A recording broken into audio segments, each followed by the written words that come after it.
Hey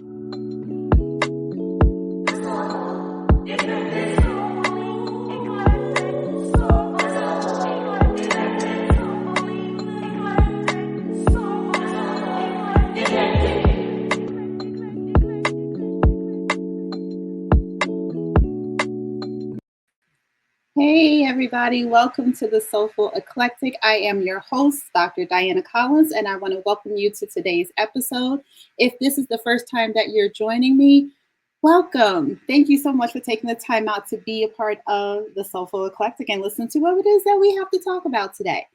And if you are coming back, oh my goodness, welcome back, welcome back, welcome back. And thank you for taking the time out to come back and listen to what it is that we have to say. Because sometimes we got a lot to say. Our days get kind of busy and we got a lot of things going on. So sometimes there's a lot to say. So I want to say thank you to the Divine Nubian Essentials for being a part of our group and just supporting what it is that we have. If you haven't tried their products, please do your due diligence and try their products. And to Collins Education Resource Management, where education is their passion. We are looking to help all those who are in healthcare and healthcare education and help them sustain that and just be the best selves that they can be. And also out in the community, educating the community on health, wealth, and being their authentic self as they come into day-to-day life. Well, you know what, guys, today let's just get into it because I can go on and on about all that other stuff, but I just have like the most amazing person that, I don't know, he found me, and God knows, I don't know what I was doing that he found me, but I'm thankful that he found me because just looking at his biography, I looked him up, I did, because people are strange and we just can't have everybody in our collection, right? In our tribe. So we got to be, selective in who we invite to our tribe. So he's very good. I like him. Okay. So I'm just going to say his name is Mr. Lonnie Woods III. And he's from LA, people. Okay. I mean, he's in there hanging out with all of us. He's a queer leader. He's an educator, which is, that always warms my heart because I'm an educator and, that's just one of those things. And he's an author and an art director, and I'm into art, and he just speaks my language. I just don't understand how this happened. It's the universe.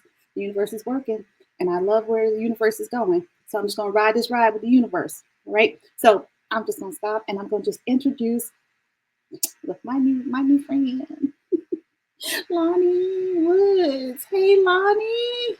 Oh my gosh, so good to meet you.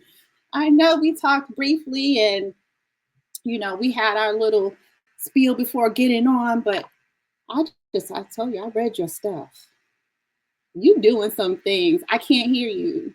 You're muted. Sorry about that. Can you hear me now? Okay. Look, that's my life in all these Zoom meetings. And no. They're like, you just said a lot, but you muted. I'm like, right. You be getting into it. I'm like, muted. So Lonnie, oh my gosh, it is so great to meet you. And I just say that with the fullest of heart. It is really wonderful to meet you. I really read about everything that you were doing. And it's just, I'll let you talk about it a little bit. So go ahead. Sure. No, thank you. Thank you so much for having me. And I think it's always beautiful when, we say like, how did someone find us? I really believe that, spirits are connected. And I think, when we feel that feeling of a stranger found us and it's like, wow. But I think it's the same feeling that you feel when you walk into a room and you're attracted to somebody, or you're like, oh, that's my person or type of person. So I think, when we find each other online, I think that same thing happens. So it's just so cool to find people doing good work and similar work. It's also encouraging, to keep going. So thank you for doing what you do. No, absolutely. You know what? And I'm going to say this because I know what it is, but I'm going to say it for everybody else. Please explain to everybody what a queer thought leader is. Ooh, wow. Thank you so much. So it's a bit of a new title for me, to be honest with you. Me and my team kind of encouraged me to move into that space because, for the past few years, I've had a podcast and I released my book back in 2017. Mhm. And while I'm a creative at heart, what I really love is sharing my thoughts and sharing my thoughts on identity, on spirituality, just in general. I've always been that type of person. And Mhm. so I think when I think about my brand and who I really am, and then me being someone who came out less than 10 years ago, a lot of my thoughts now and a lot of the ethos of how I frame life Mhm. really has a lot to do with sexual identity. And I think that we live in a society that kind of discourages that if it's not heterosexual, Mhm. and kind of makes it like, well, what's the big deal? You're just queer. And it's like, that's very convenient, right? But actually, when you think about it, I think queer identity for myself, it really does shape who I am. And I think even in the queer community, there is a little bit of resistance to that, because some people are like, well, I'm more than just my sexual identity. Yeah. And I agree with that. However, I think our identities, they shape our worldview in a lot of ways, and especially for me. So I think, especially because I work with younger students and college age students, it's not often that you find someone who's under the age of 50 who you can like relate to in a certain type of way. And so for me, I felt like this year I worked with the LA LGBT Center, and I went in, I did a talk with some of the queer and trans youth. And I just think that there's something about seeing someone who is embodying some form of what you could be Mhm. that's really important. So even though for me, my queer identity is not something that I always lead with, I think recently I felt like, wow, like it's less about me, it's bigger than me for me to represent a larger group, Mhm. because I think about how some people struggle to come out early on. And I think a lot of that has to do with not seeing representation that they can relate to. So, not that I'm here as like, I'm here to be like, come out, look at me. Right. But I think, at least for myself, I think back to my childhood and I'm like, wow, like I wonder if I had known about some of the queer thought leaders like James Baldwin when I Yeah. was like 5 or 7. I was reading back then, but the context of this person being queer wasn't evident. So I couldn't be like, oh, maybe that's like this weird feeling that I'm having, anyway. So I know that was like a lot to start No, with, but that's sort of no, that's perfect. so to me, just to give you a clearer answer, I feel that a queer thought leader is a queer person who represents whatever industry that they're in, whether it's philosophy, psychology, or just life experience. For me, it's a mix between art education and lived experience, and living that queer identity out loud and Mhm. giving framework for other people to think about ways about living their lives. That's sort of how I define it. Gotcha. No, I love that because I never thought about that. I was like, wait, am I a queer thought leader too? Like, I I think you am. are. I I think am. you are. Yeah, you are. Right? Yeah. Uh, because my whole doctoral thesis actually was based off of transgender health Hmm. and educating nurses in transgender health, which is not something new. And it took me forever to do because there wasn't a lot of literature. They Right. lumped it all into LGBTQIA plus two spirit. And it's just like a small little section, right? To explain and to talk about transgender health. And then it's like you went on to these other concepts, right? Right. And Right. it's like, why does this concept have to be so small? It doesn't have to. There's a lot within that. There's a lot of Hmm. pieces that you are dealing with when taking care of a patient who is transgender. You got mental health, you got physical health, you got social, right, standing, social, economic, all these pieces that cultivate that transgender individual. And I don't, I don't want to just label it as that, but that person who's transitioning and affirming their identity of how they feel and how they Right. identify there's so many facets of taking Right. care of that individual Yeah. than just Yeah. the surgical piece, right? Just Exactly. sitting with the healing of the surgery. There's so much more healing and things that go with that. So yeah, so that's why I did my paper on that, and also a lot of other reasons, basically, my husband and my wife and just growing up, and they needed to see it, they needed to understand it, and so I think, yeah, I guess I'm a career thought You leader. are. Yeah, you're doing the work. You're I'm definitely doing the work. doing the work. So in you doing the work and you're talking to all this the youth and you're being out there, what prompted you besides all of this to really share your story and write your book and tell your truths? Yeah. So I've always been an artist. I didn't always have the language for it. I've been creative since I was young. And when I went to college, I studied photography. And I thought I wanted to be a fashion photographer. But just as some context of how I grew up in a single mom household, Mhm, and I have language for it now. But my mom is really a humanitarian. Like my mom has a humanitarian spirit. One of my first memories of, like, when you think about lessons you've learned from your parents, one of my first lessons that I learned from my mom was about homeless people, mhm, believe it or not. Like my mom always reinforced that you do not judge homeless people, and that if you have it, give it. And if you're going to give it without any type of judgment. And she reinforced that a lot. I grew up in Baltimore, so there was a mhm, lot of homelessness, and we didn't have a car and stuff like that. So I want to just reference that because it'll come up later. So I've always had this, like, be a good person. My mom used to work at a women and children shelter. So, like, my mom was a nurse, a geriatric nurse. So I feel like caregiving was, like, in my blood, but mhm, I had went towards creativity. But once I got to college, I realized that while I love creativity, I really love people. And so I mhm, started getting into more student leadership positions and things like that. So once I started writing my book, that book was something I wanted to do for a long time. So it's a book of poetry. It's called Fewer Versions of Myself. As I was writing it, I was going through some of the darkest times of my life. I had recently gone through, I had gotten married to a woman mhm. and was Oh, dealing with that. And I was just in this sort of revolution with my identity, and I didn't really know it. I was turning 30, mhm, and this book that I just wanted to put out, honestly, because I just wanted to have it as a accomplishment. Like I've always wanted to publish a poetry book. But as I was putting it together, I was realizing that there are some themes in this book that keep coming up, mhm, and you can either hide from them or you can face them.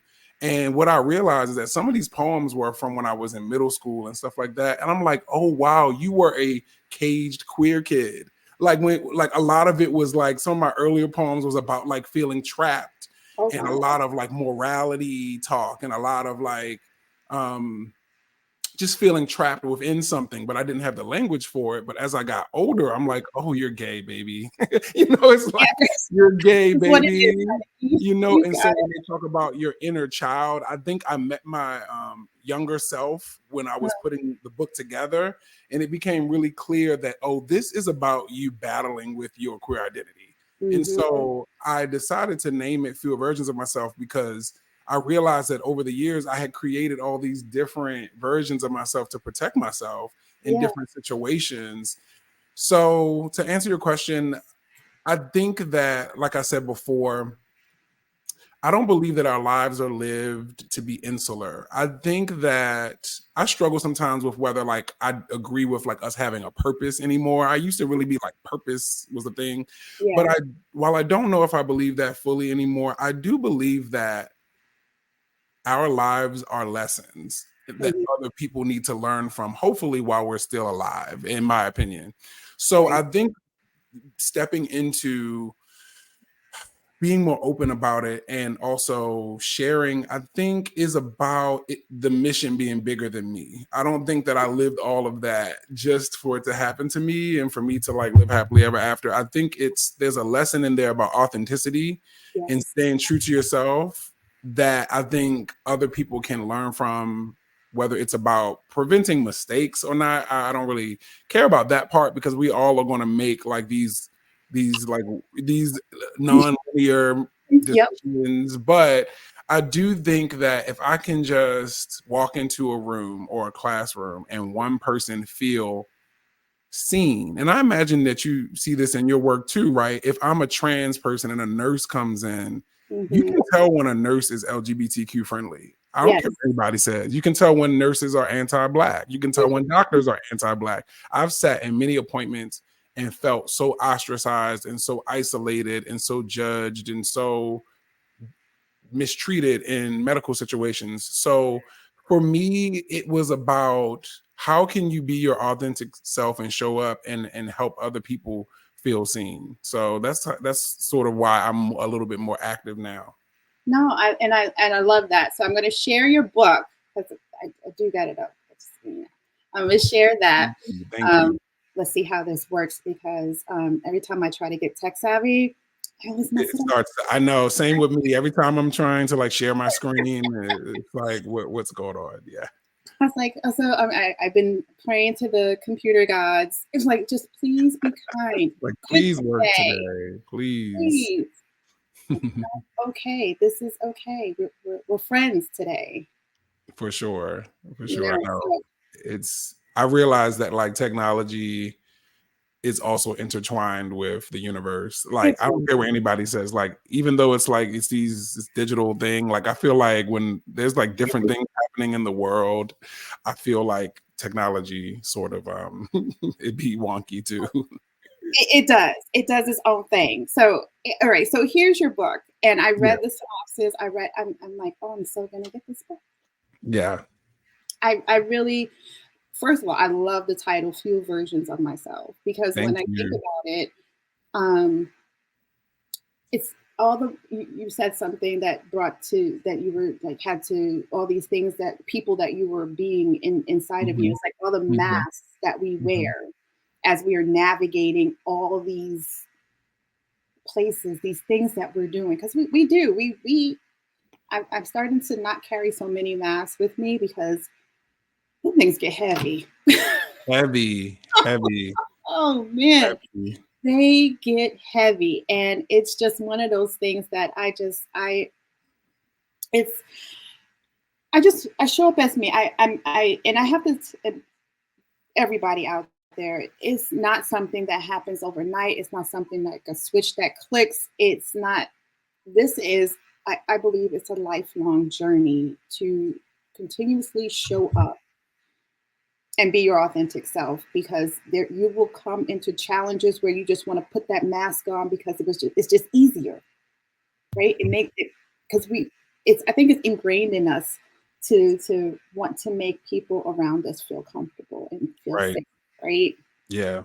Yeah. Right. And Yeah. so when we walk into the room and there's not many of those faces that look like us, we automatically want to throw that mask on and just be that. But I personally have started to think, okay, no, this is who I am. I'm going to, I mean, literally, the way we're talking, this is how I talk every day. This is just Right. me. Me too. Mm-hmm. I am who I am, and I, I I'm so tired of switching codes. Right. It's exhausting. It's exhausting. It's like, listen, this is who I am. I honest, I don't know if you've done this, but I know I used to do this. I used to when I'm in a room and people look at me strange, I start running down my resume Mm. because I felt like I needed to prove that I belonged here just as much as everybody else. And I had to have a talk with myself like, you don't need to give your resume. You're here in this room because you obviously belong in this room. Right. It's not for you to prove to them or anyone else that you belong in this room. Exactly. Because honestly, most of the rooms that we get into, you can't get in there unless you belong. You're right. And the older you get, the more you realize that a lot of the people in those rooms don't deserve to be there. Let's talk No, about that. they don't. Right. That Yeah. part, that part, they don't deserve to be there. And so yeah, so I love that your book talks about all those pieces of you and the way you wrote it. I know I Thank mean you. I had synopsis of it and I'm getting that book. Yeah, And actually I'm gonna have you send me it and pay you for it I so you got you. can sign it. I got you. I got you. I So got you you. can I got you. I got you. I did that. I had another author on here, and I was like, "No," I said, "I read the books. I read them all." I said, "That's why we're here." I said, "But you're going to send me all of them, and you're going to write. You're going to I sign want my the autographs. I got you. autographs in those books." Um, so yeah, so I was just like, I do love that, and I love that you share that. So how do you share this in the community with the kids? Because I know you have the younger kids. I teach Yes. the old folks, but Yeah. you got the babies. How Yeah. sure. Yeah. That work is really amazing for me. I think that if in a past life I probably could have been a K through 12 teacher. Mhm. I discovered higher ed first, and it's definitely a better fit for me because honestly, I think the bureaucracy of K through 12, I think I would struggle with. Yeah. But the book itself, I have done some work with it in sharing just with the LA LGBT Center, for instance. It was really about my career as an artist and how sometimes our careers aren't linear and how we can have different bits and pieces. Like you're freelancing over here, you're writing a book over here, you have a full-time job over here, and everything in between. So I think one of the parts of that representation is like letting young artists know that they don't have to be a full-time artist to be valid, that you can Right. write a book on the side and stuff like that. But some dreams I have for the book is to create a curriculum for it that would be for K Ooh, through 12 so that we could maybe create masks. And so the idea would be to I'm really proud of that book because I named it fewer versions of myself because I don't think there's anything wrong with having multiple versions of yourself. no, no. But I think the problem is that when other people own the version, the other ones, if you want to be, because like when I think about like drag queens, for instance, Yeah. or people who can can transform into someone or something else, I think that's beautiful. But it Yes. should be motivated by your own desires, not because my partner wants me to show up like this, my parents want me to show up Yes. like this, Yes. religion wants me to show up like this, and it doesn't really, I don't really connect with it. But in order to not disappoint this group, this person, this organization, I'm going to show up and put it on. So the idea for the kids would be for them to create physical masks that would help them to become more confident or help them to, because sometimes, like for instance, fashion is a mask. You know, Yeah. like when I put certain things on, I feel different, I feel more confident. I Yes. think that's great. So the idea would be to have children to create these masks and to write poems about who they are and what each mask represents. So that's something I'm developing. Mm, So I love those that. are like the formal ways that I'm thinking about incorporating that.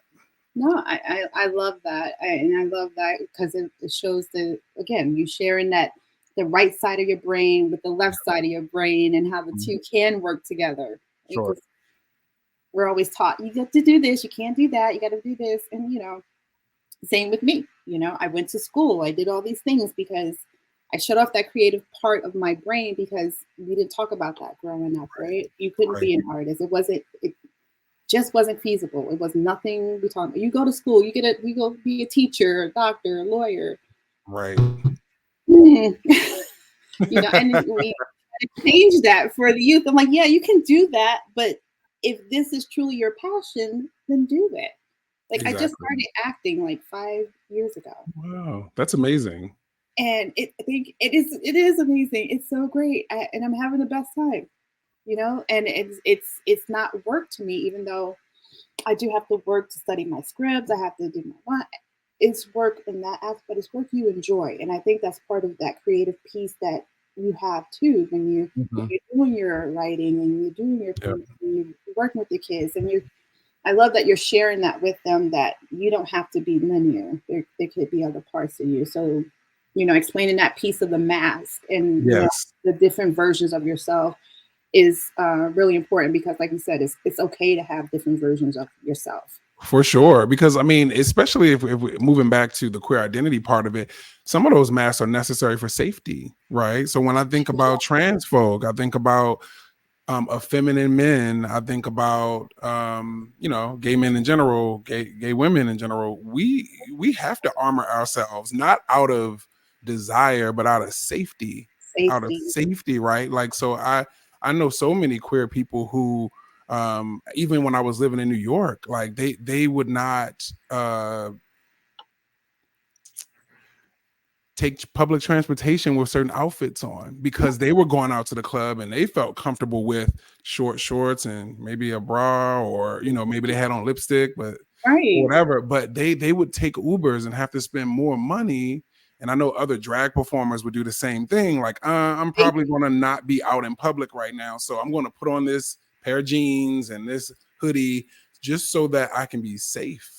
Yeah. And one of the most heartbreaking stories, and this is, someone who I know who transitioned, and we were talking about like the reason that they wanted to transition. Not that you need to talk about it, but we were talking about it, and they told me that the only reason, well, one of the main reasons that they were transitioning was because they were female to male transition, and they didn't feel comfortable with people judging their voice.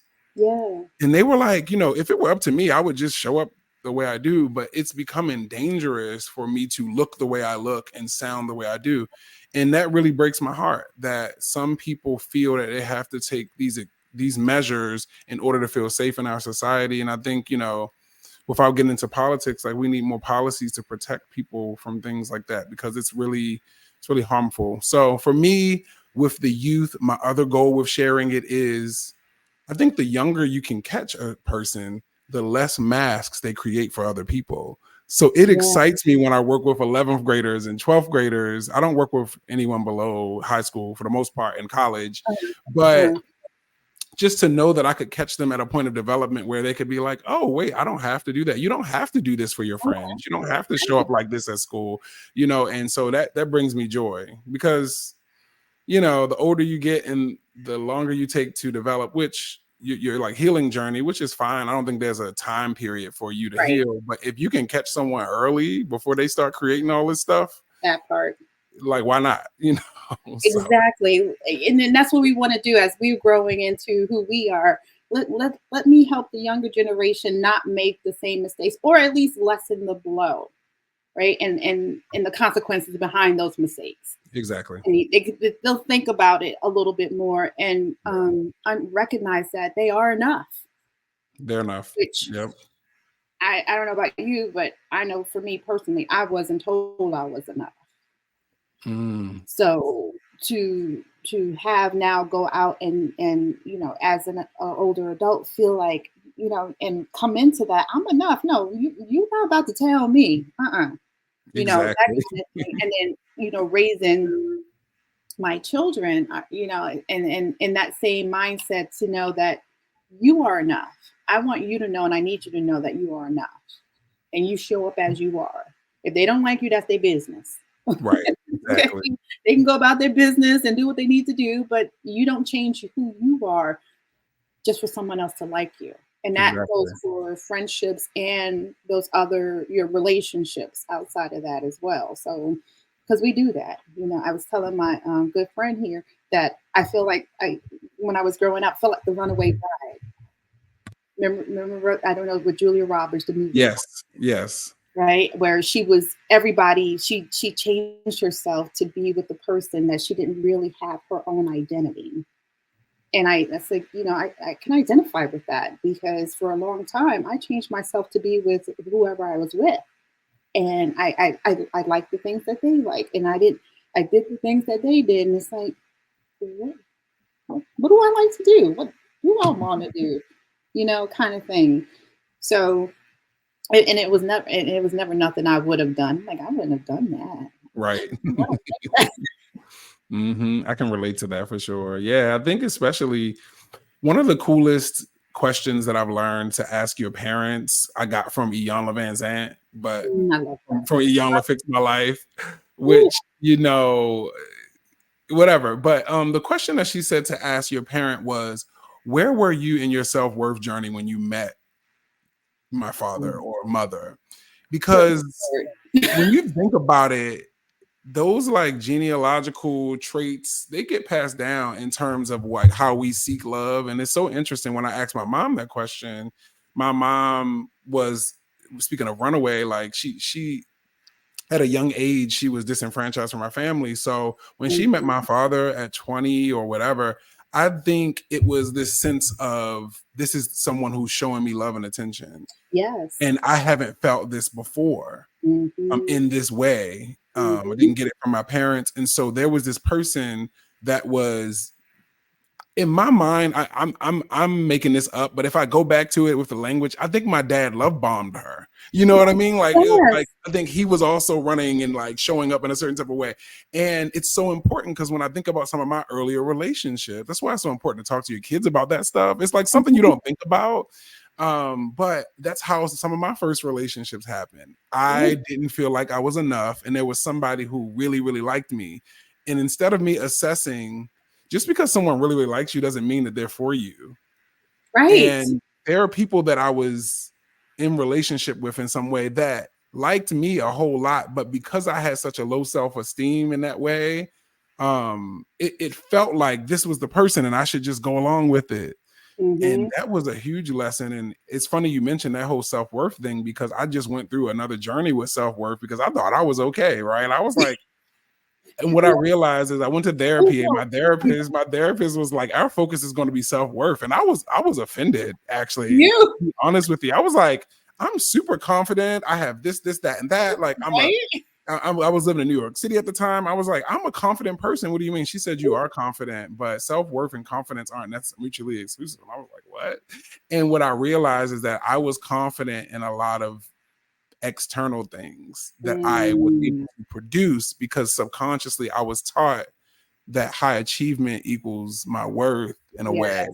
And through that process of 2 years of therapy, she helped me to see that I deserve love at base level just because I am Lonnie Woods III. Before the accolades and the degrees and the books and the even not even just big external things like those things, but even like being in relationship with someone and doing labor, emotional labor for them. That's also an example of how I think I would show up as showing my worth. It's like making people laugh, always being the like happy one. I used to be the type of person where if I show up not super jovial and happy, people are like, what's wrong? And I really took that on, like, well, you can't have bad days, or even when you are, you put on that mask of like, hey, ha. So I had to learn how to accept myself as worthy at base level. And that was hard. But I finally am there now. Like, you deserve love before you do anything else for anyone else. So that is a beautiful lesson that I learned. And I take that with me. Yeah. I'm glad you mentioned therapy. You know, being a person of color, therapy was never something we talked about. You know, only crazy people go to therapy. And I know a lot of the movies joke about, you know, the crazy Uncle Pete that was in the back of the room. I actually had an Uncle Pete. His name was No. But you know, you really never have those conversations. So I appreciate you mentioning that you actually sought out therapy and you know, found some worth in it, because I do try to share with people, all people, you know, those of us in the Black and Brown community and those who are also, you know, out there in the world who just are struggling. Therapy works.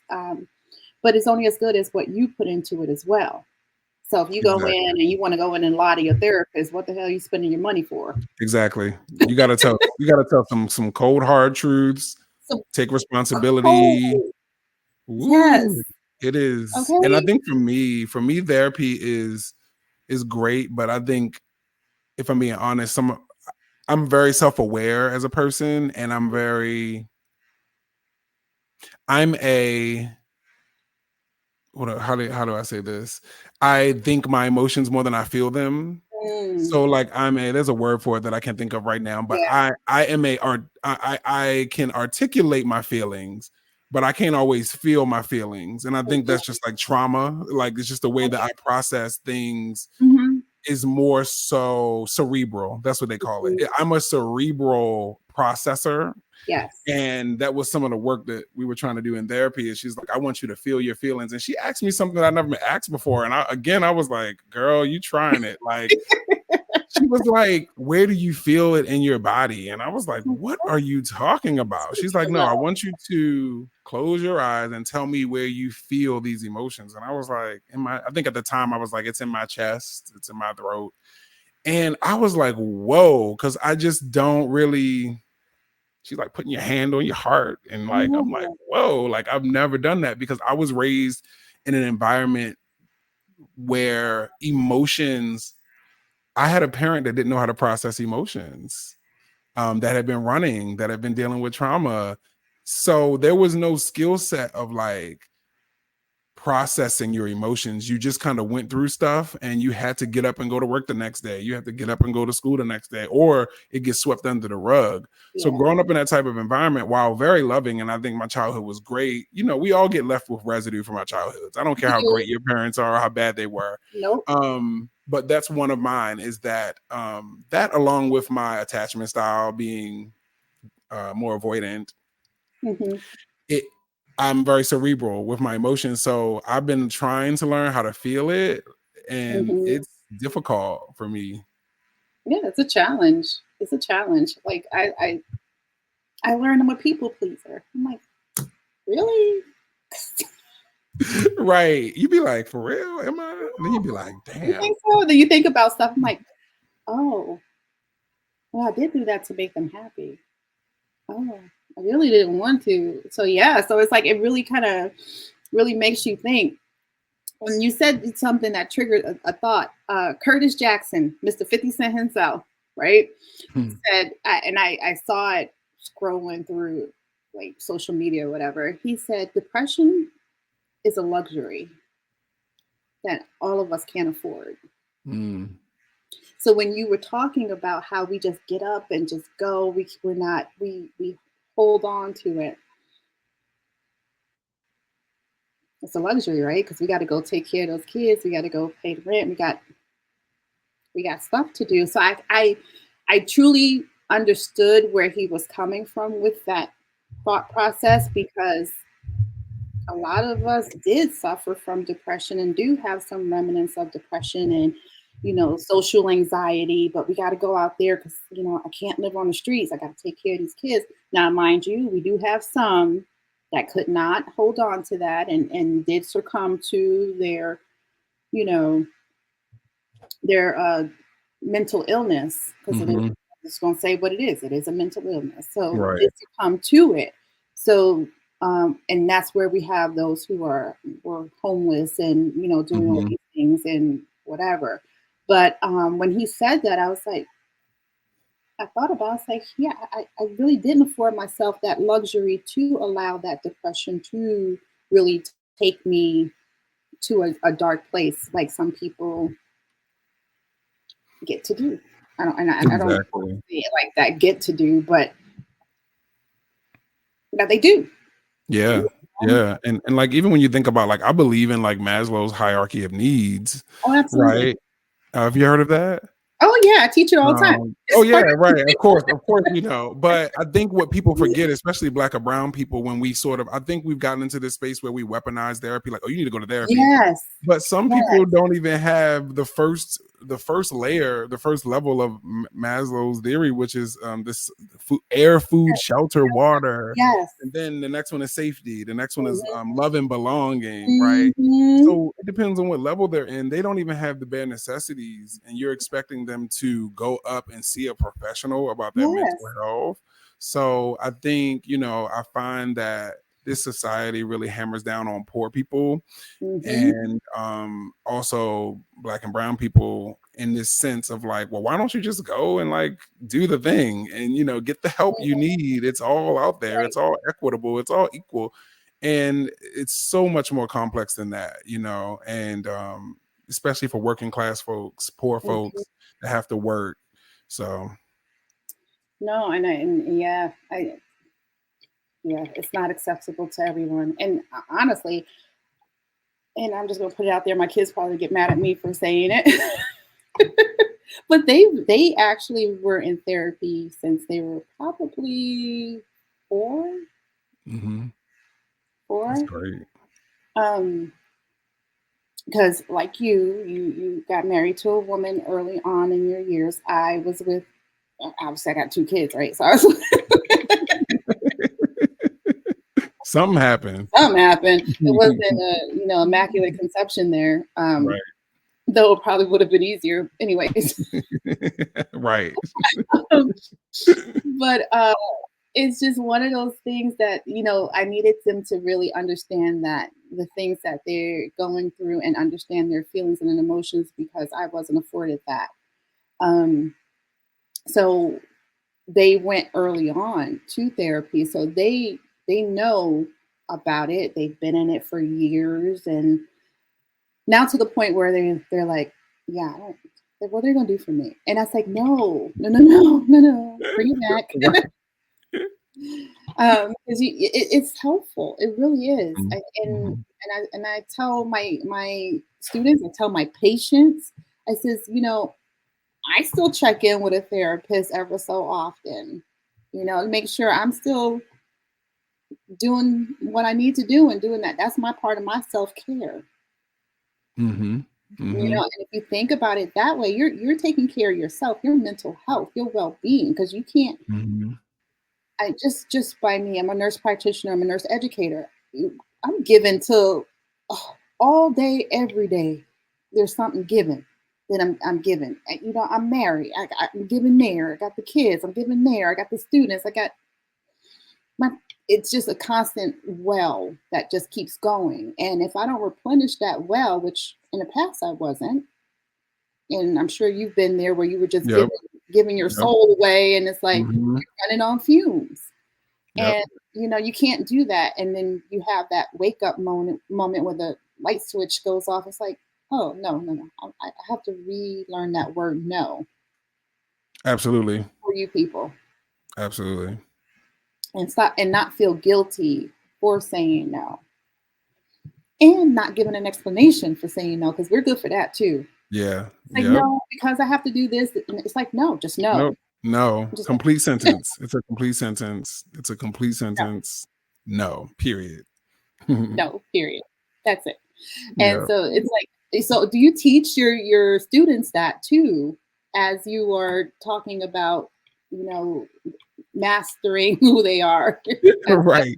Yeah. Yeah, yeah, definitely. I mean, not in those exact terms, but I definitely think that like a lot of the work I do with high school students is that youth arts organizations and helping them to advocate for themselves. I Hmm. also work with an organization called Create CA here in California, and Yay. they have a group called Student Voices, and it's all about arts advocacy. So the students are like trying to pass bills about the arts and Nice. stuff like that. So they have to write to like their superintendents and stuff like that. So Oh, I really love. just helping them to build up the confidence to know that they are someone who can speak on this issue and that they are important and valid and they can ask their questions. And Hmm. so I think, with the college age kids, especially, a lot of things around like consent comes up as well, just because of student life and different Yeah. situations that students are in at that age. So I think it comes up a little more there. I work more so for the college level. I'm more so in the career development space Okay. with them. So I used to do residence life and housing though. So I spent a lot more time talking to them about it in those Hmm. situations because you had more social situations and stuff like Yeah. that. So yeah, but like that whole thing about saying no and articulating why you do or don't want to do something is so important. And also mindfulness, right? Like asking yourself, checking in with yourself. I know for me, I have ADHD. So sometimes the way my ADHD shows up is that I don't always, when you have ADHD, you process things really fast. So my Hmm. brain is going really fast. And that also translates to me wanting to reply really fast. And Yes. sometimes that has gotten me in trouble because I've said yes to things just out Yes. of like a knee jerk reaction, or even when I'm going through conflicts, I learned that I'm the type of person that needs to take a beat. But because I'm so Mhm. like intelligent and a quick processor, I want to be there and I want to be talking because that's just my Yeah. nature. But sometimes that desire gets me in spaces that I either or saying things I don't want to say, or Hmm. not fully saying what I really want to say, or not giving myself time to really process and see how I actually feel versus how I feel in that moment.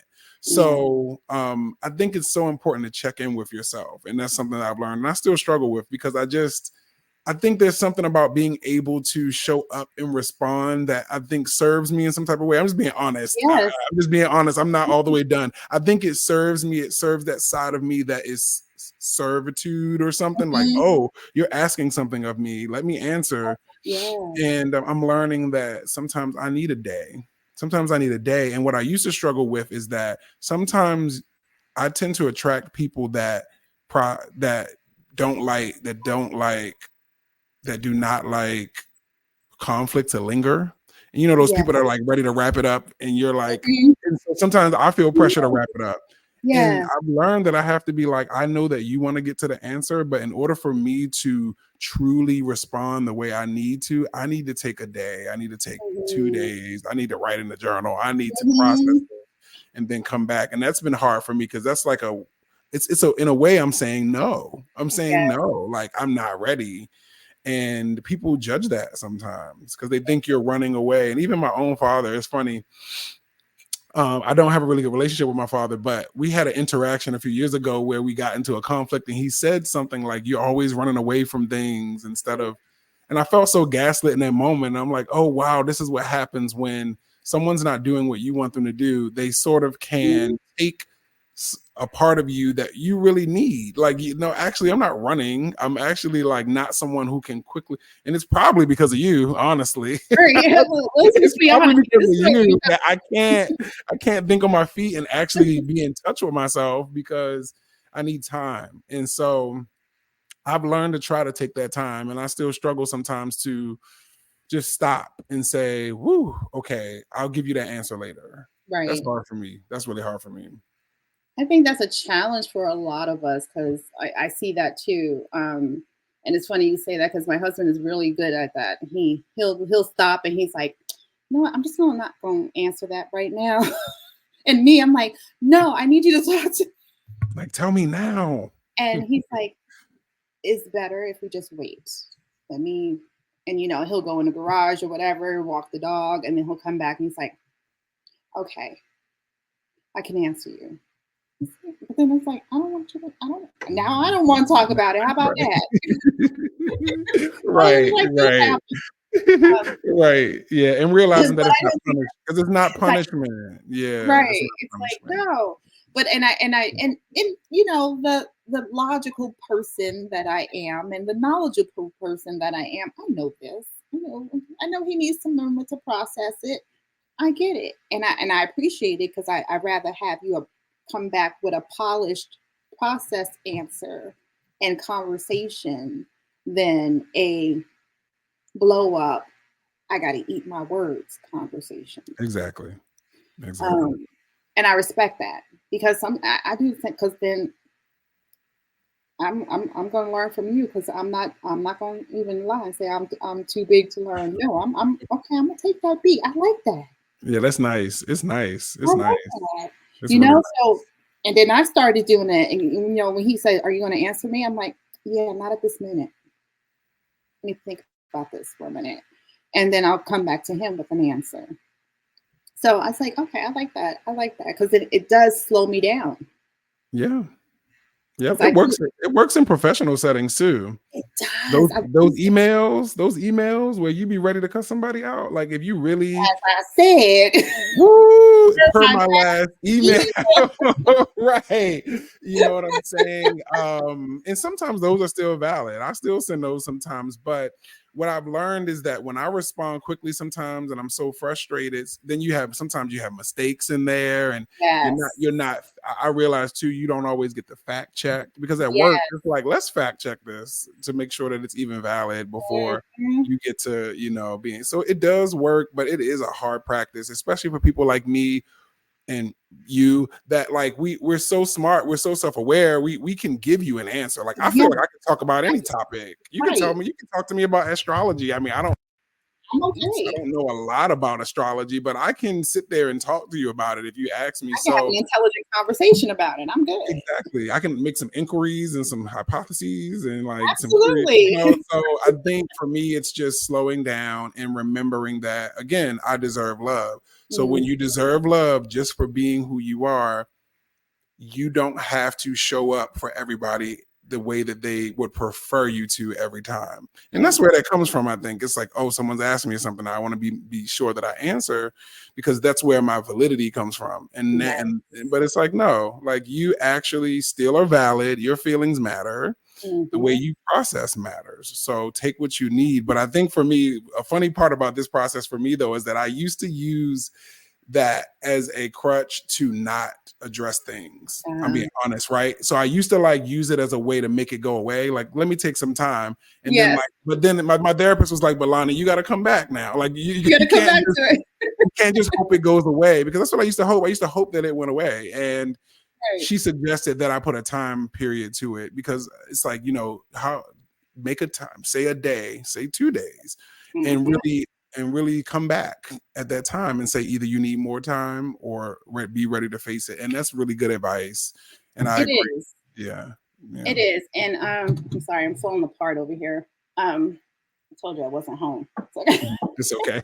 I'm creating things. But I say the same thing to my kids too, and to students and just patients in general, people in general, because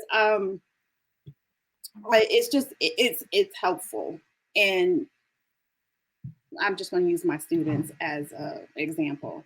So they have a test and they didn't do well, and they Mhm. want to cry about it and be miserable about it, and I would tell them, I said, okay, listen, I get it. You're grieving. We all do. All right. Yes, it is grief. You failed the test. You're grieving. I get it. But don't stay there. Mhm. Give Mhm. yourself an hour, a day, 2 days, whatever. But put a limit on that grief, because at the end of the day, are you going to come back here and continue and be the nurse that you want to be? Or are you going to let this defeat you? Because right now, I tell people, you think you're defeated, but you're just wounded. And that wound might be a little deep, Ooh. Ooh. That's a good one. right? That's a And good I, one. and I will put the definition of defeated and wounded on the board. I said, you're wounded.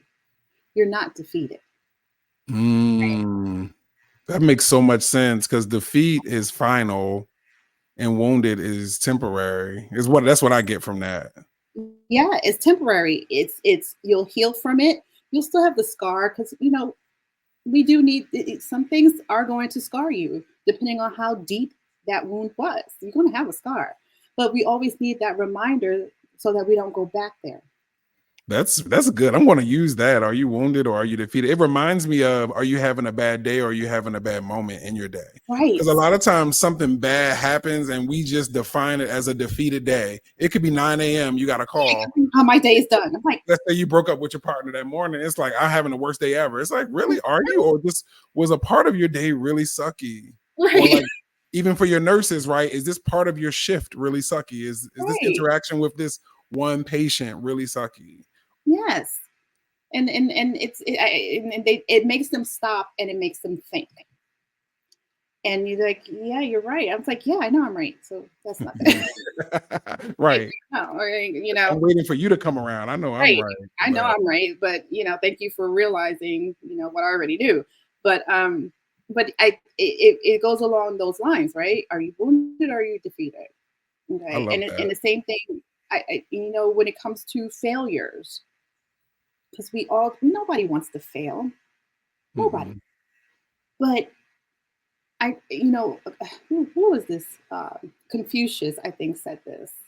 And I'm not a philosopher by any means, but there are a couple of quotes that I do like. But Confucius says, the master has failed more often than the student has tried. So when the students come in and they think, oh, you don't know what it's like, no, I had failures before I got to this point. Masters, you have to, in order to really be successful, there has to be a level of failure because you have to learn from that Mm-hmm. and grow from Mm-hmm. that.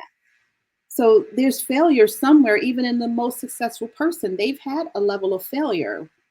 It matter how big or how small, but there was a level of failure that happened at some point. Yep. It's what you do with that failure. Yep. That And it's funny, yeah. And I think Oprah said, failure is just evidence that you're trying. So yes, if you're not failing or passing, then you're not you're not trying. trying. You're You're not not doing trying. anything. So it's just, I think another thing that I like to look at it is like it's data as opposed to it being detrimental. It's just data. So instead of Mhm. saying, oh, I'm failing because my relationship failed or because I lost my job. No, Right. you just got some more information. You learn something about yourself. You learn something about what you like, what you don't like. Yes. It's data so that you can apply that to the rest of your life Yep. And you because you tried. you It's tried. you try to fall in love, you try to do it this way, you try to go back to school, you tried. And I know something in your field that I know, just because I know a little bit about nursing, is that a lot of people struggle with those exams, Those and exams are they fail hard. them a lot, and especially for the registered nurses, Yes. it's hard. And I've seen people want to quit after nursing school because of that freaking exam. I know. I know. And I'm not making light of it, but I think I've seen nurses talk about how, take it again. And you can really you can do this, because it can be discouraging when you finish all this school and you get to this exam and then you can't move forward. Yeah, it is, and it is discouraging. And I share those points with a lot of students and those who aren't in academia. It's like, you get to that point, and yeah, and then you feel like it was worthless when you fail those tests. And like you said, nursing exams are different. They they sound really hard. They, Very hard. it's a challenge because we're asking you to apply what it is that you've read and you've learned because it shows your understanding. Whereas our traditional education system is learn and regurgitate, right? You learn it, you memorize a few topics and some keywords and some terms, and then you look for those in the test. Mm-hmm. Mm-hmm. Nursing is not that. Nursing says, okay, you got a patient who's got a blood gas of this, and this is going on. What are you going to do with it? And it's like, Right. and you don't understand what's happening in that blood gas. You in connected to the symptomology, you're not going to understand how to answer that question. Mm-hmm. So you try to teach them, okay, everything in your life isn't about regurgitation. It's about understanding and applying it, application. And that goes with anything in life. It's we are built in a society that was built for factories. Education system was built to put us in factories. Let's just say what it is. We get grades A, B, C, D. Factories is A is the best, B is the best, F is the worst quality, right? Yep. So it's the same thing with institutional learning. So we're trying to retrain the brain, and it's the hardest thing. Yeah. It really is. And I feel bad for them. I mean, because I've been through it. I mean, been a nurse for almost 30 years or so, so I get it. And I didn't forget what it's like. I understand the challenges, but I try to incorporate that what we talked about, the mindfulness and self-care and understanding, because you need those pieces to really understand how you're going to translate that into caring for your patient, recognizing those cues and not taking care of themselves and not understanding what's going on with their health and want to take care of that. So opening up that other side of their brain, that creative side of their brain, and having them use it in a different way Yeah. is a challenge in nursing, especially coming from traditional education. Oh, Yeah, no, we could do a whole nother episode on that. you good. You could write a whole book on that alone, It, so. it, it really is, and it's I applaud anyone who goes into healthcare, into nursing specifically. And everybody's like, well, what about doctors? And you know what? I love them. They have their purpose. But to me, it's the same thing. They're learning something and they're regurgitating it back and expecting to see it. And when they get stumped, when it's like, oh, wait, I didn't see that in a textbook.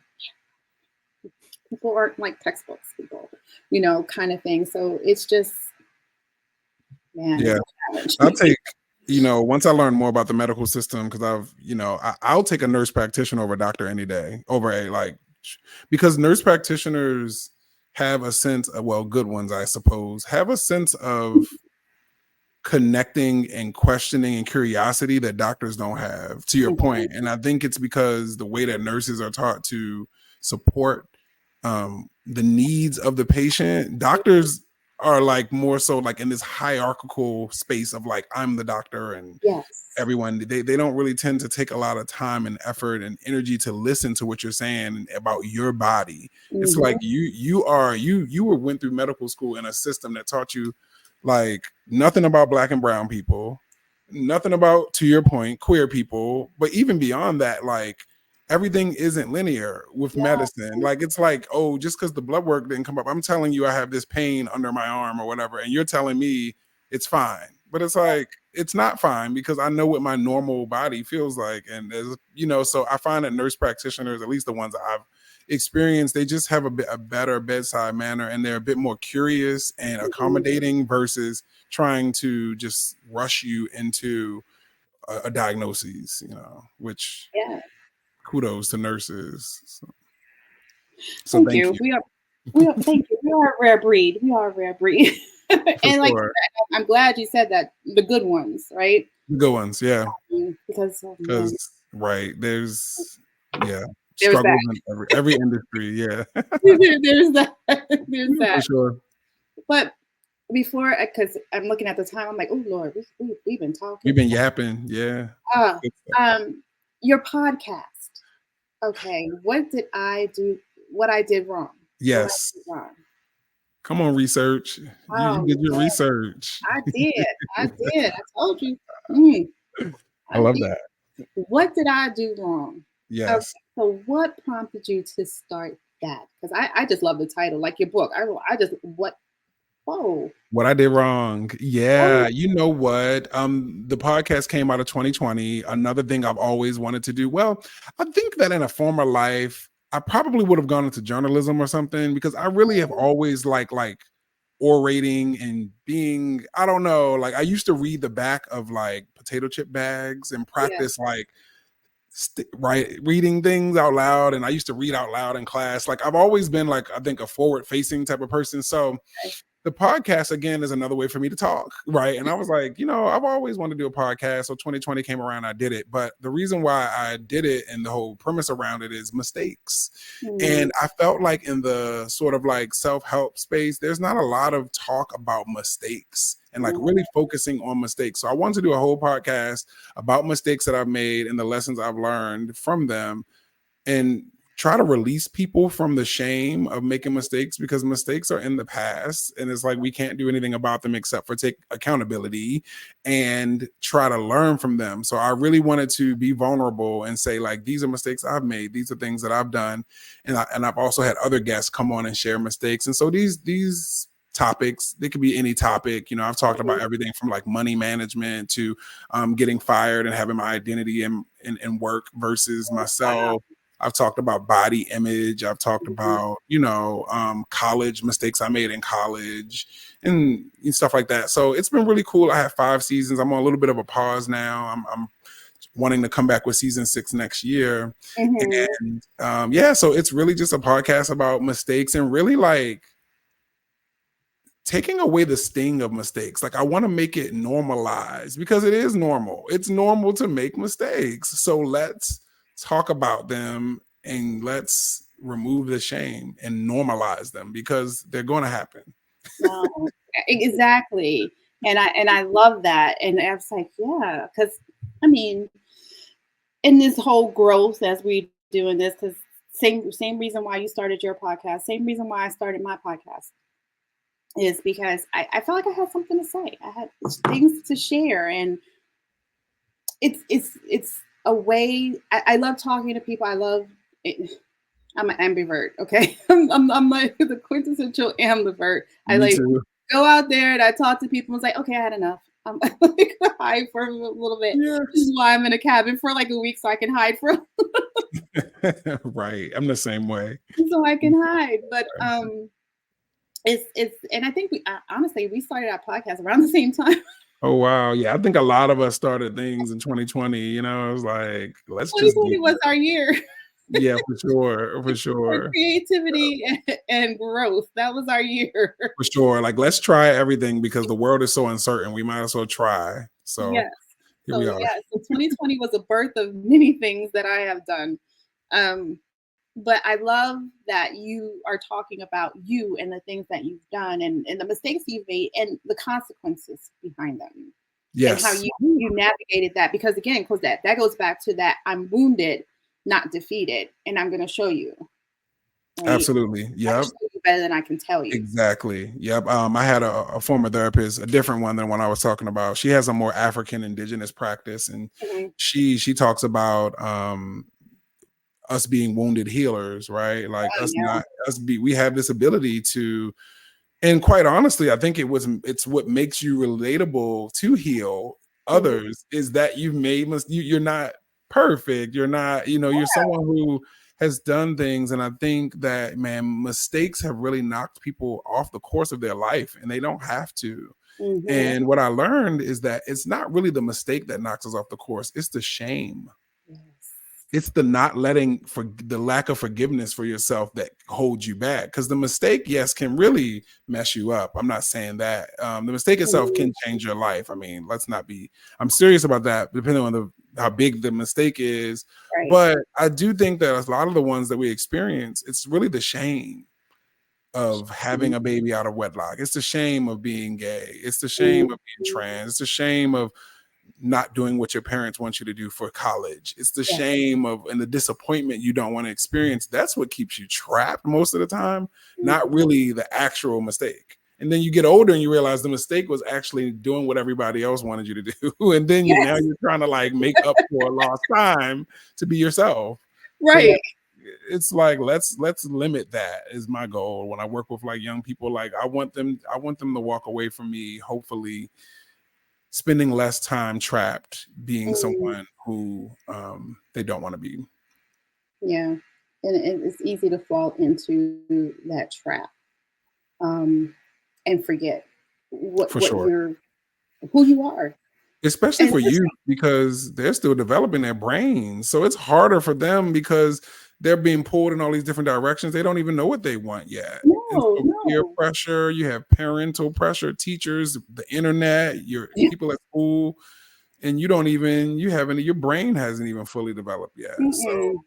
That damn internet gets you every time. every time, Like I saw it on the internet. Like, would you just get off the get internet? off of there, get off of there. Well, It's the funny. internet said, It's funny. One of my best friends who's around my age said something that I was so proud of them for saying recently. They were just talking about how they limit their internet access on certain apps because of comparison. And I'm mm-hmm, like, wow, this is someone in their 30s. And I mean, right, we all deal with it, but the fact that she was so open about it, like, I have to stay off of there because I see a standard of beauty that I don't feel like I fit. And that really bothers me. And I'm like, that's so real. that is And real. it's so self-aware and cool that you know that and that you're not judging yourself and you're just saying like, I'm gonna limit that because I don't want to be on here comparing myself to this girl or that girl. I'm like, that's good. That's really That good. is because you do, and it's so it happens subconsciously because it's all subliminal after a while because it keeps coming back, it keeps coming back, and all of a sudden you find out, oh, why am I buying this all of a sudden? Because it kept coming up, you know. Exactly. Yeah, it's so true. So I'm proud of her too for acknowledging that because it is true. It's a standard of beauty that just it's not real and it's not sustainable. No, Let's be it's real. not. It's not sustainable. You got these 60-year-old women who are walking around with Botox and all this filler in their lips and their cheeks looking like the worst cat known to man because of standard of beauty that they grew up with, Yep. right?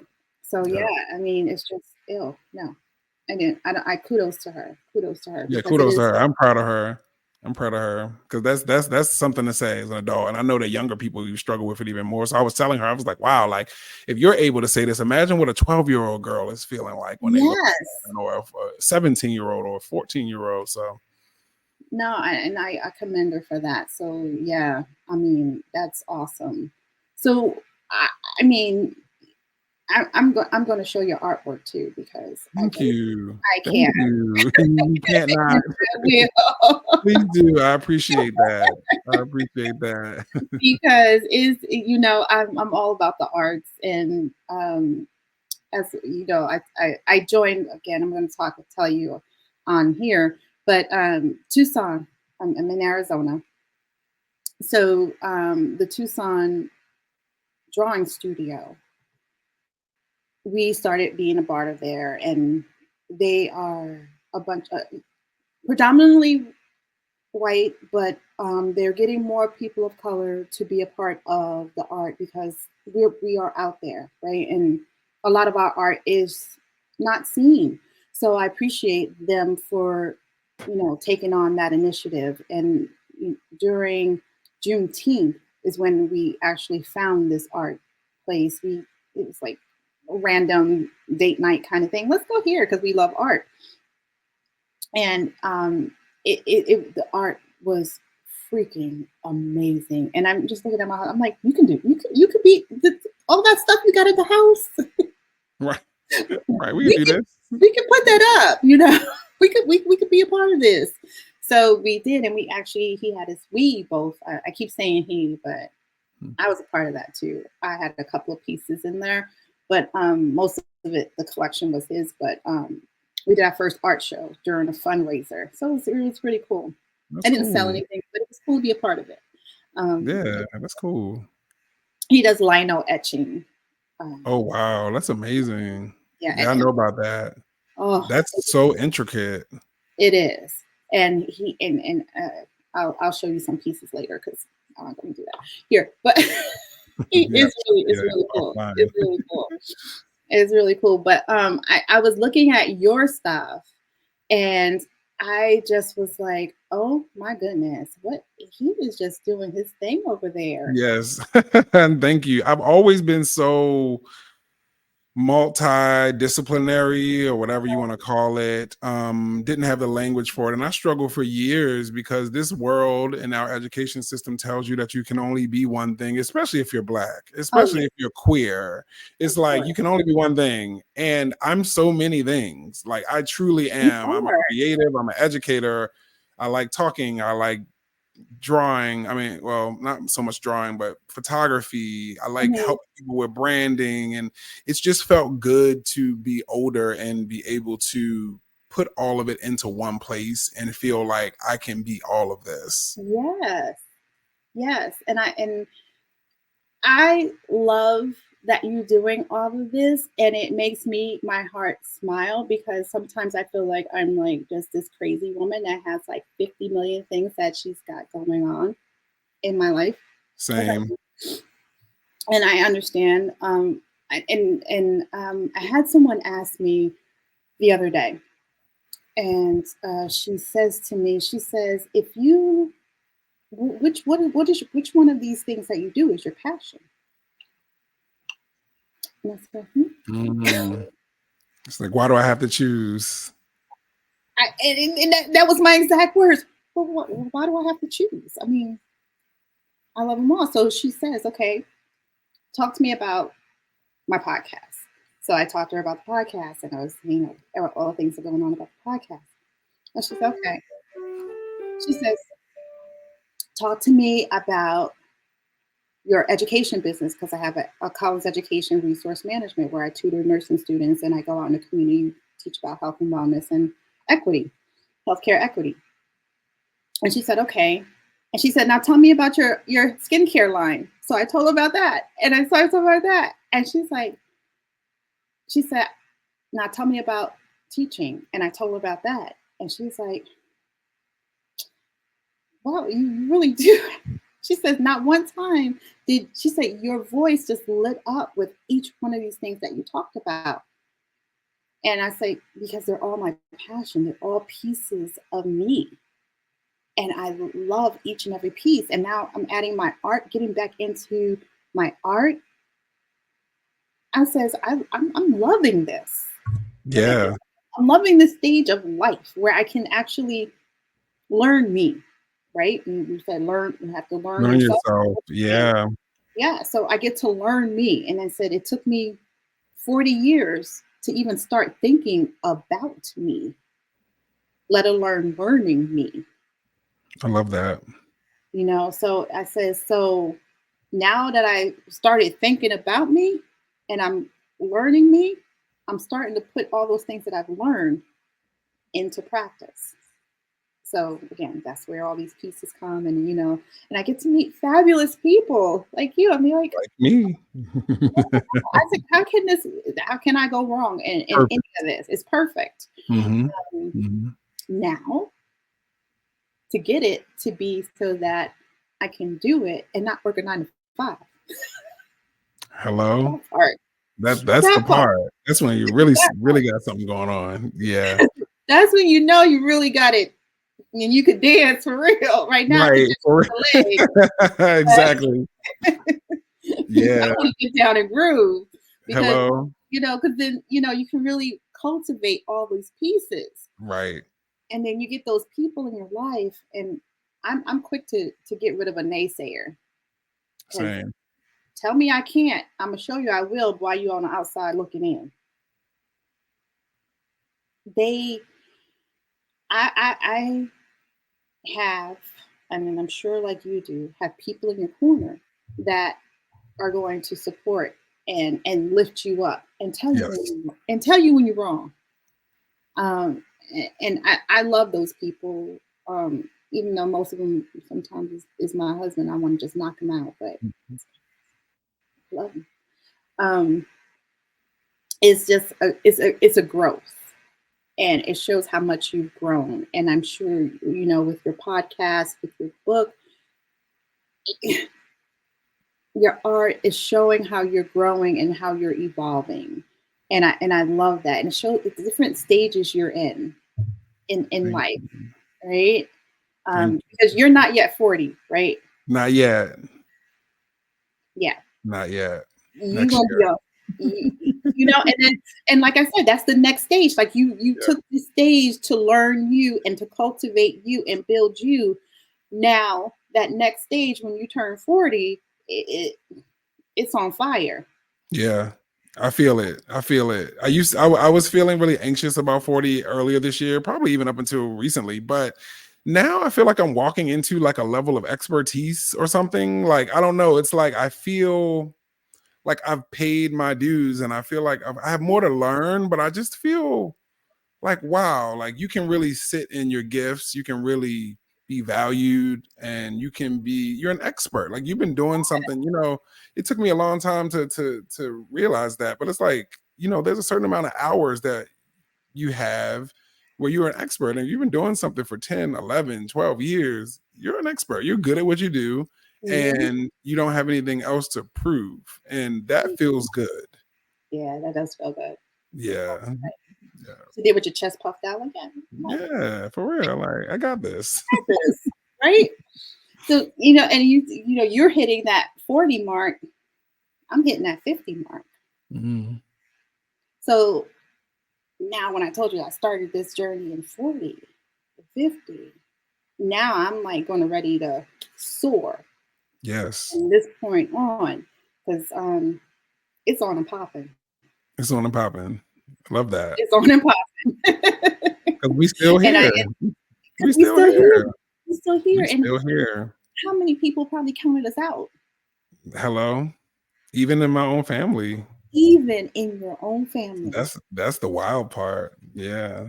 People count you out because you're doing things that they could never do. And not even from a jealousy standpoint of like they want to do exactly what you want to do. It's that they can't see them. One of my favorite quotes is people can only meet you as deeply as they've met themselves. So if they haven't met themselves at somebody who has a podcast and is a nurse practitioner and teaches and is an actor and does art and shows and exhibitions and can go to the cabin and get quiet time with their friend, they can't even do that for themselves. So Right. you doing it, feels like really impossible. Like, what do you mean you're going to do that? Right. And I learned to, not that I don't ever take it personally, but you learn to take it less personally when you think about that they haven't met themselves as deep as you are. So they can't swim, and you're over here swimming on Olympic style swimming on like 8 feet. Right. So when you look at it like that, it's like, oh, you just can't be over in these deep waters. Mm-mm. And so to you, that's like intimidating, which makes sense because you can't swim over here. You can't swim over here. You can't swim over here. You can't. It's just, it's the truth. And when you look at it like that, to your point of proximity, why are we connected closely to people that are liabilities that are going to pull us down and drown? If you were in a pool, you would say, stay over there on the shore because you're going to make me drown if you can't swim. And so that's how it goes with friends and relationships. You can't be out there in the deep with people who can't swim. Yeah, because they're going to pull you down in that tide right along with them. Then both of us going to die. Who was that? T.I. said this, and I'm not a rapper follower at all. Come on, T.I. I can't tell you what songs he nothing. Same with 50 Cent, except for Go Shorty, it's your birthday. But oh my goodness. But he said something. I think he was like saying something to a friend or whatever. Mm-hmm. But to your point of swimming and being in the same waters, he said, if you notice, your friends are like trees and grass. You both start out in the same spot, but you see, trees don't come back down to grass. They keep going. Mm-hmm. And grass tends to stay. Yep. And you have those people that are going to be just the grass, and they're happy being the grass. But those trees, they can't be, they still, because the tree is still in there, right? Rooted. So they still have some small connection, but the tree didn't stop growing because the grass stopped there. Right. And it's the same thing with that whole water and, being in the deep end. You're going to pull me down. Mm-mm. Yep. Yeah. And the cool thing I've learned too is that like I used to judge those people. I'm being honest, like, oh, you're trying to pull me down but when you look at it like more of as an access thing, like they actually can't see themselves becoming a tree. It actually makes you like empathetic. Like you're like, oh wow, I still got to get away from you. But I'm like, oh wow, you really can't see yourself beyond this grass. And what I've learned too in life and what I try to instill in young people too, you can learn something from everybody. And that person that is like even questioning your potential or whatever, they may have given you something to help you move forward. And like there's a baton passing in life, and everybody that you come into contact with, they have some type of key purpose in your life. It's just up to you to decide when to let them go. Yes, you can't hold on to them I tell people, because they feel like, well, I grew up with them. It's like, yeah, but you also grew apart from them. Because even me, I grew up in Brooklyn, Bushwick Avenue, the worst of the worst during the 80s and the 90s, where you had gangs and this and that going on. I tell people that, and they're like, wait, you didn't grow up in the suburbs? Nope. Couldn't even tell you where it was back then. Right. A city. Didn't know it existed. I knew it was there because of TV, but other than that, no. Now my parents were good enough that they did not have us living in the typical projects, but we did live in like lower income type apartments in the brownstones where people, your landlord kind of put it together and say, okay, yeah, that's a room kind of thing. So there's that, but kind of something like I tell my kids when they grow up, because while I was in nursing school, we did in upstate New York, we did live in the projects for a short period of time while I was finishing my degree. And they were like, Mom, why can't we play outside? Or, you could play outside, I don't care, but you're coming in at a certain hour. And thank God it wasn't like pink houses in Brooklyn or anything like that. Yeah. It was a little more subdued, but it was one of those things where, you know, people around you are doing all these things. And I would tell them, you can't do that. I'm not going to allow you to do that. Okay. Just because we live here doesn't mean like we have to be and act like we are from here. Right. And that's the way we were raised. It's like, just because we live in this space, I'm going to show you and teach you that there's more out there. So Same. Yep. I count myself as one of, like you, count yourself as one of the lucky ones that we grew up in those inner city ghetto spaces and pulled ourselves out because we saw that's not what we wanted for our lives. Mm-hmm. It's you a know, gift. It's a real gift. It's a rare gift. Yeah. And my kids tell me that I must have been some sort of sorcerer or witch or anyway. I said, no, I had a strong intuition that I had a mantra that says, I will not be a product of society. And I will not allow my children to be a product of society. Now at 20, that's profound. That I'm just gonna is. say, Yep. 20, that's profound. I don't know where the hell I ever got that from. But it was truly my mantra. I will not be a product of society, and I will not allow my children to be a product of society. So I did what I needed to do so that they didn't. So yeah, even though I was living with depression, I didn't have that luxury. Mm-hmm. Mm-hmm. A lot of us didn't. Mm-hmm. You know, you figure it out, but it takes a level of growth in the ability to be resistant. For sure.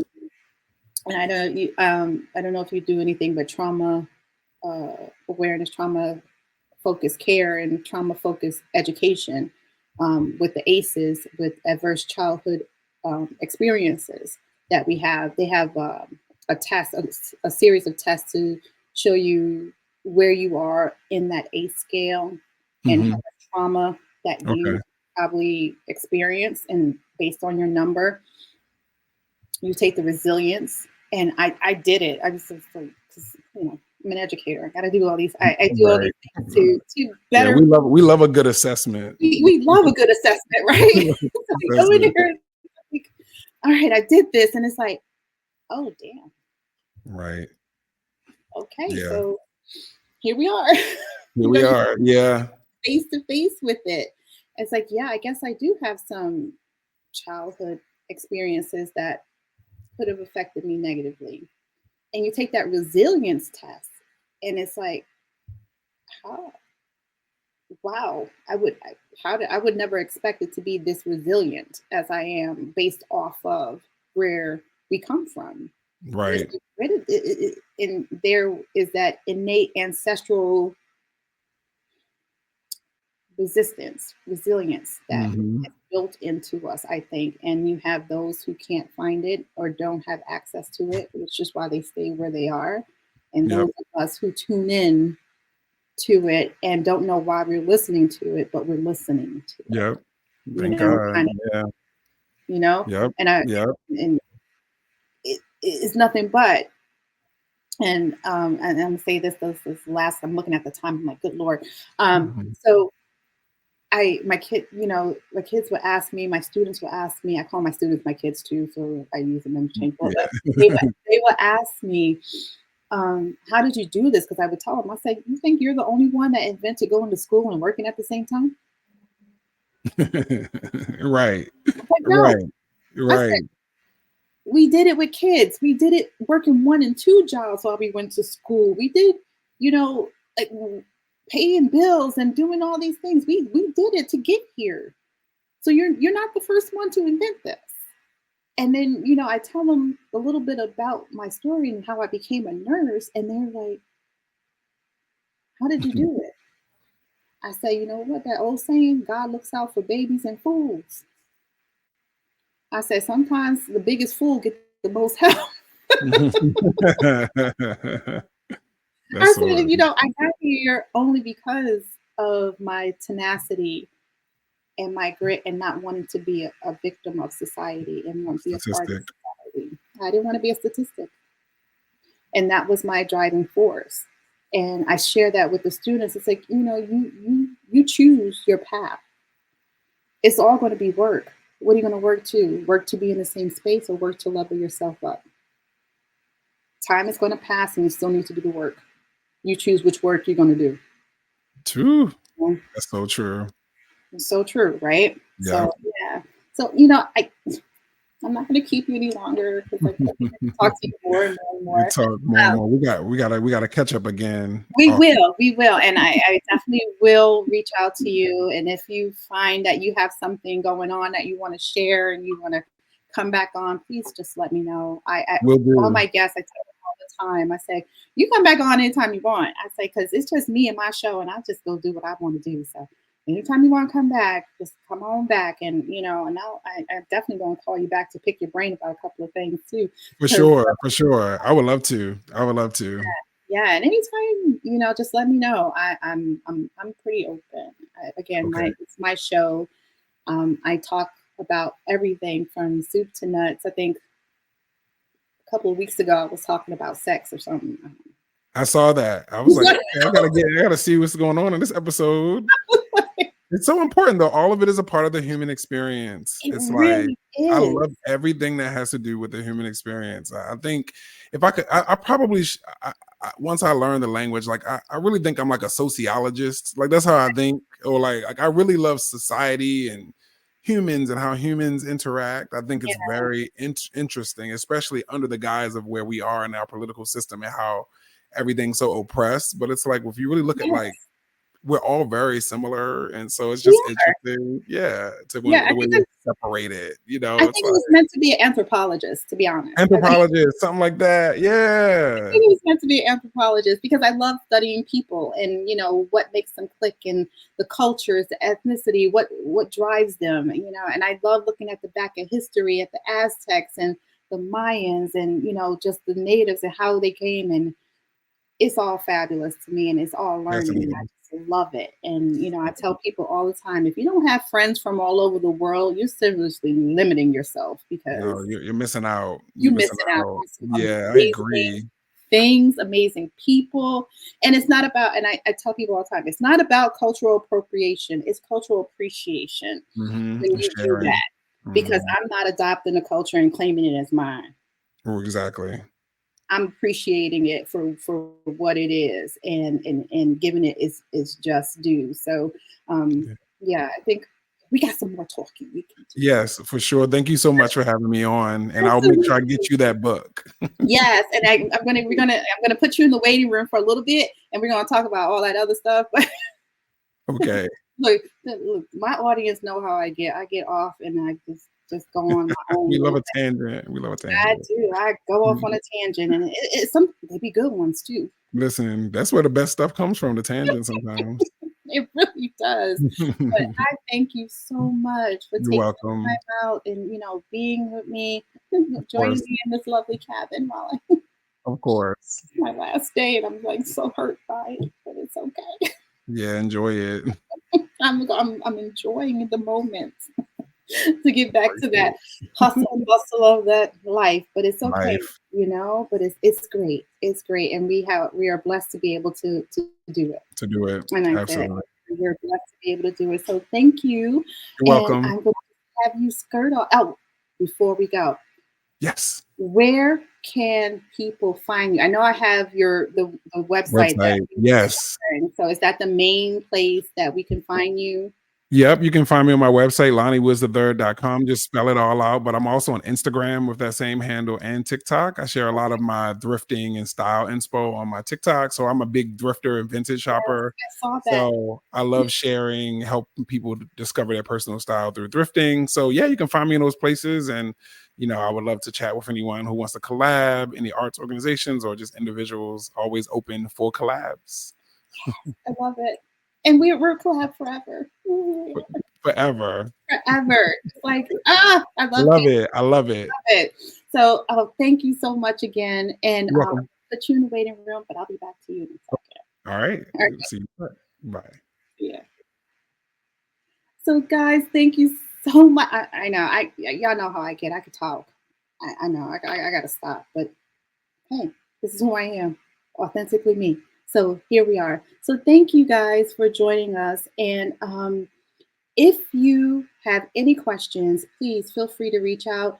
Uh, Lonnie, he's amazing. And just go ahead and take that time out. And I would just go and look at his page. Look, get his book like I am, because Lord knows we all need a little self awareness within ourselves and a little guidance.